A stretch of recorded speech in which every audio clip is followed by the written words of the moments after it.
கர்த்தருடைய பரிசுத்த நாமம் மகிமைப்படுவதாக. ஏசாயா தீர்க்க தரிசன புஸ்தகம் 40ஆம் அதிகாரம் 8ஆம் வசனம்.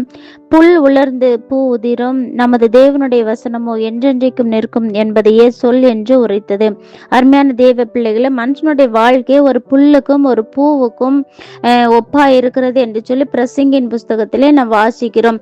காலையிலே மலர்ந்த மாலையிலே வாடி போகிற ஒரு மலருக்கும் காலையில் செழிப்பாய் தோன்றி மாலையில் வாடி போகின்றதான மறைந்து போகின்றதான ஒரு புல்லுக்கும் மனுஷனுடைய வாழ்க்கையை ஒப்பிட்டு இந்த வேதம் சொல்லுகிறது. ஆனால் கர்த்தருடைய வசனம் என்றென்றைக்கும் நிலை நிற்கும் என்று சொல்லி நாம் அறிந்திருக்கிறோம். ஆம் அருமையான தேவ பிள்ளைகளை, நமக்குள்ள அந்த வசனம் இருக்கும் என்று சொன்னால் அந்த பூவை போல புல்லை போல நம் வாடி போக வேண்டிய அவசியமே கிடையாது.